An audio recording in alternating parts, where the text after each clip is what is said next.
RPGs, mega games, alternate reality, alternate universe games, and things of that nature. Mm. Walk you through the visual component, or I can just talk to you. It's really up to you. You happen to show up. There's introduction. No. So yes, collaborative narrative is basically a story that is built amongst a variety of individuals. Right? The most classic example, of course, is a pen and paper RPG, where you have the GM and an assortment of players. The GM spins the tale, however, it's up to the players how they interact with it. Now, of course, that is a universe unto itself in all sorts of things that it can entail, with its own lingo and jargon that's related to that. Yeah. MMORPGs, pen and paper RPGs, improv groups, Renaissance fairs, mega games, etc. Are there any of those terms that you are not familiar with, Alex? I'm not sure what metagame is then, if it's not the same as MMORPG. So an MMORPG is exclusively in a digital environment. It's like a video game that you play. Okay. Mega games, however, are basically kind of an analog version of that, where you have an environment set up in physical space with some coordinators running it. Are you familiar with, do you remember the name of the pseudo XCOM mega game that was played here last year? No? Shoot. Regardless, there was a pseudo, you know XCOM? Yeah, I'm aware of that. So basically it's kind of an analog version of that happened as a mega game here. As in they have about 5 people running the game itself and about 20 other people taking on the roles of various nations across the earth. And they have to work with each other to create details and other things in order to move forward with that respective project. Now those 5 coordinators will provide them with additional information, things like that. Here for the panel. Okay. You're the second person. Hey, we're up to 2. Yay. Hello, I'm Everett Klein. Hi, Sarah. Sarah, have a seat. We're just talking about collaborative narrative. Don't know what that is. I will It is a big fancy word for stories that we tell as a group. Okay. Are you familiar at all with pen and paper RPGs? Not at all. Is that like Dungeons and Dragons? That is Dungeons and Okay. Dragons. So a collaborative narrative, for example, one key example of that is a pen and paper RPG, where there's a GM, the guy telling the person in charge, so to speak, guiding action and the narrative and such, to the players themselves, which contribute action and things like that. So also a quick note, if I say a word or other definition that goes completely beyond what you know, let me know, I will stop and explain, because there's a lot of key jargon. Especially when you start looking at higher academia in regards to this kind of thing. They invent new words and other things, specific definitions across. So anyway, what was your name? I'm sorry. Sarah. Sarah. Are you familiar with that list of games? Is there anything on there that you do not know? Like vaguely. It's not really stuff Vaguely? that I play, so Okay. I've just seen the words, but Mm-hmm. yeah. That's all right. I'll follow along.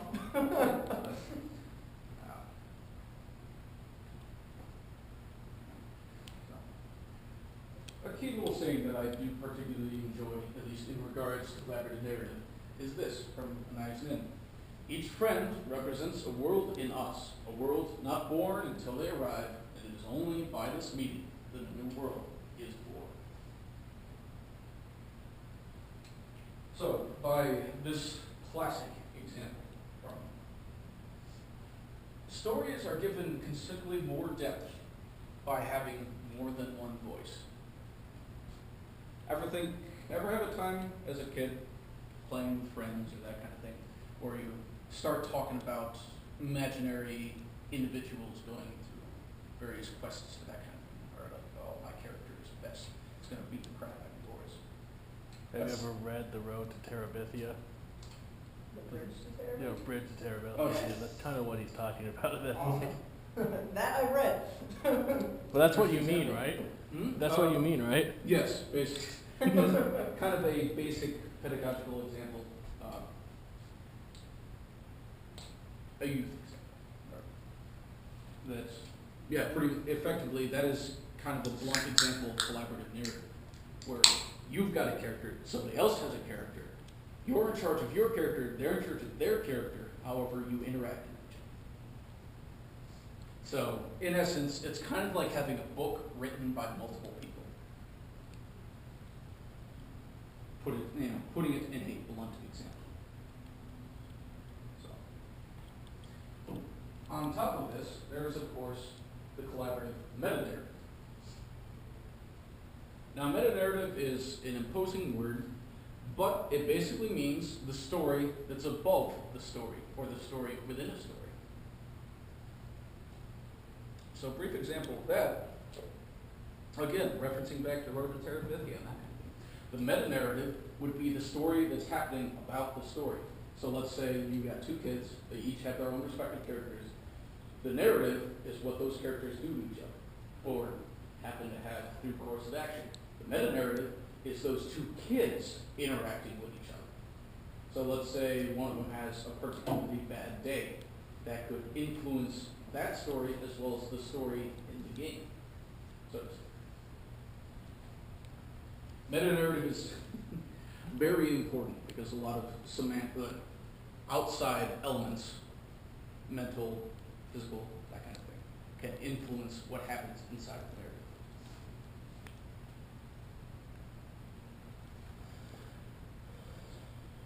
Oh yes. Being a giver is not good for a 100-yard dash, but it's valuable in a marathon. At the brand. So the key point of having collaborative narrative function is being willing to give. Because if you continuously butt heads about ideas, nothing's ever going to happen. So before I get too much farther, what ideas do you two have in mind for using this kind of knowledge? Because there's only two of you, so I can at least curtail some of my ideas to have them, well, my presentation to have them more inclined towards what you guys want to know. Just curious for you, sir? Yeah. What about you, Alex? Uh, Oh, also just curious, or? yeah, more or less. Okay. Neat. Well, it seems that both of us are going to the Nathan Fillion thing. Yes. Oh, boy. Yeah, There's sure. definitive end at 3 o'clock. Well, probably before then, 'cause it's probably not the time. Well, I have a shift to work at 1:30, so I'll be Oh, okay. before that. Oh, I gotta obey the time.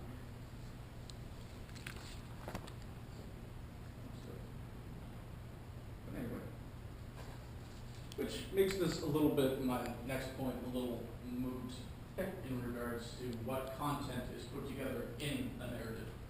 Because it's really subjective on what kind of format it is. So, I can at least give you guys some ideas about things that I like in collaborative narrative, as well as the cool little things that can happen as a result. So, sounds like, Sarah, you haven't played any pen and paper RPGs. Alex, have you played? I had two friends that played Dungeons and Dragons, and they tried to explain it to me once, and I was completely lost, so, no. It is, D&D is the poster boy system for RPGs. Whenever you mention RPGs, like, what? You know, like D&D. Oh, okay, now I understand. Yeah, I've played D&D, Pathfinder, and Ironclaw. Oh, it's Ironclaw. I only have, out of the copious amount of experience that I've got amongst me and my friends, there's only one of us who's played Ironclaw. And is that you? No, it's not me. Ah. Like, I got the book and I thought about running it. But again, there's like a number of other systems competing. So I am a prolific GM for running RPGs. I made it my goal last year as I was head of RWAG. RWAG's the local gaming club here at RIT. Mm-hmm. I made it my goal as head of RPGs as part of RWAG to learn and run a new system every week for 2 semesters. I did it. That sounds like more work than classes. Like fun little, I discovered fun little things like eclipse phase, joints and gyres, various levels of exalted. Call of Cthulhu. I don't remember. I haven't played that one. My friend talks about playing it though. Well, Call of Cthulhu is a good choice. Very, very straightforward and very pulpy. Like, And very you all And- die. yes, you will die. Three investigators die per round. Are either of you familiar with H.P. Lovecraft? A little. And his friends? Sounds familiar. Okay. Because have you ever seen like tenticuloid horrors in a game? That's the or- Cthulhu thing. The Cthulhu Obtuse comes from head. H.P. Lovecraft. So most games and other things have their obligatory Cthulhu expansion, drawing upon the Cthulhu mythos. But if D&D was giving you a hard time, Call of Cthulhu would probably be a better choice. If you're looking for noir investigative horror. However, if you can think of a genre, there's a system for it, in one way or another. Don't get me wrong, I do enjoy some D&D. However, this is not for everyone. This is, fundamentally speaking, a combat-based game. It doesn't have to do that, but it is built so that you can do that with proficiency. Let's look at getting on side tangents and such stories. That's perfectly fine. So, interesting little stories about narrative and that kind of thing. So, as a fun little example, one of my professors, Trent Hergenrager, very good guy, runs a world building,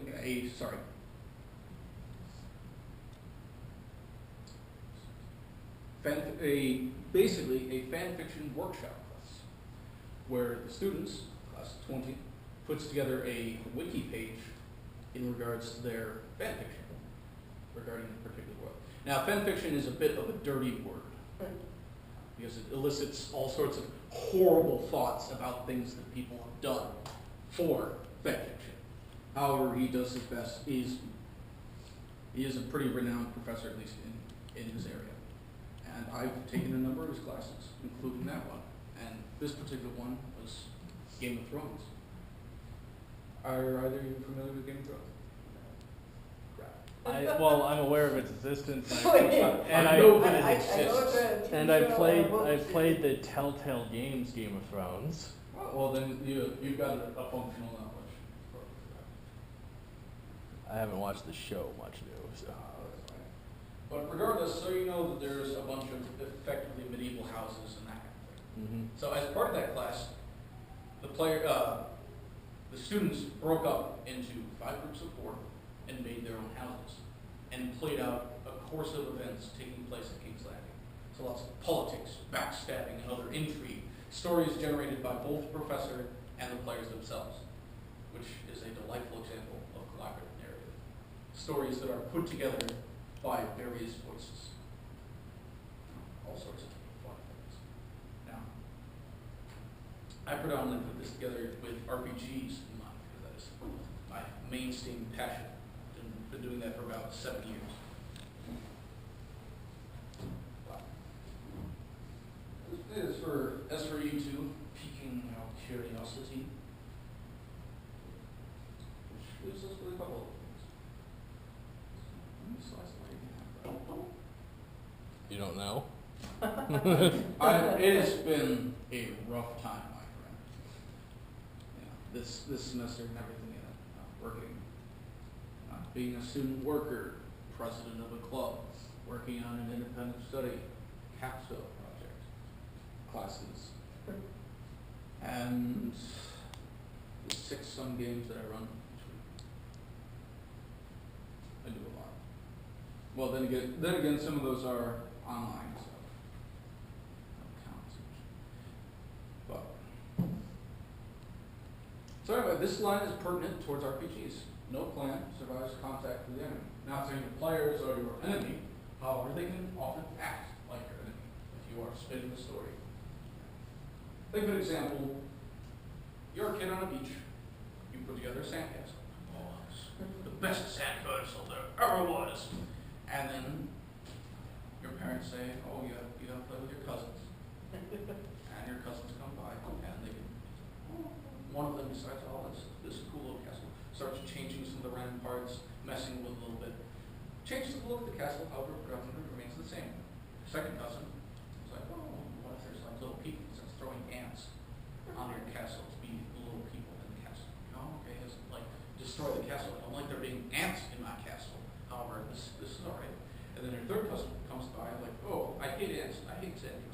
stops the whole thing down. That's kind of a brutal example of what can happen. When a powerful enough personality walks in to the narrative, can skew everything else. There's Now- an interesting real-world example of that going on right now in the Republican primary. You can draw all sorts of analogs. That's another good one. Well, look at me trying to keep it simple, my sandcastle. Or maybe Well, you said powerful enough personality throwing things off. I think that's a pretty good description of what's going That is a on. pretty good description. So, actually, it's used politics as an example. But it's a pseudo-narrative of sorts is put together by all these people, all these powers, butting heads against each other, and trying to make the history of the United States in their image. Which is kind of a brutal little example for narrative. But it is the story of the United States. All these people fighting for control. Which, again, like I said earlier, these next couple slides are kind of moot in regards to presenting to YouTube. Well, mostly because it's pertinent towards other kinds of content. Like, of course, the worlds themselves, devil's in the details, how you portray things interacting with other people in regards to the narrative.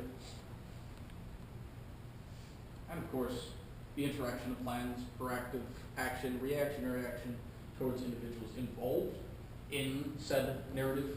Say, for example, if you want to be a considered individual and someone has bad memories of a particular subject matter or something that's related to it, you tend to avoid it or take other kinds of precautions to absolve that. Whereas somebody that's may or may not be aware of type thing, such things can rampage into it and cause all sorts of problems. Let's see. Again, more points that relate towards RPGs as well as other types of games that you run for collaborative narrative in that regard. Which brings us to the end of the presentation.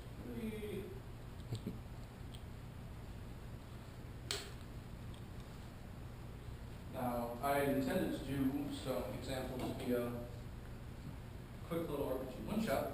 However, there's only 2 of you, and you are leaving in, what, 1? Less than 1? A little before 1:30. So like 10 minutes? No, she said 1:30, not 1. Oh, A 1:30. little before 1:30. Oh, So you have close to 30 minutes. close. All right. Well, I can at least take this time to tell some amusing stories on how narratives work, at least for me. Or perhaps address some of your questions if either of you have any. You have any questions? I walked up to the pool, this guy's in the deep end. The sea of words and literary devices. How does one engage?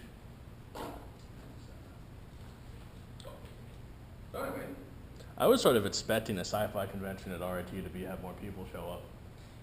well, It Star does start Club with, isn't you know, very big Mm-hmm. to begin with, and most of their attendees are off doing other things. Like there's a number of events on there. It's still early as well. Yeah. General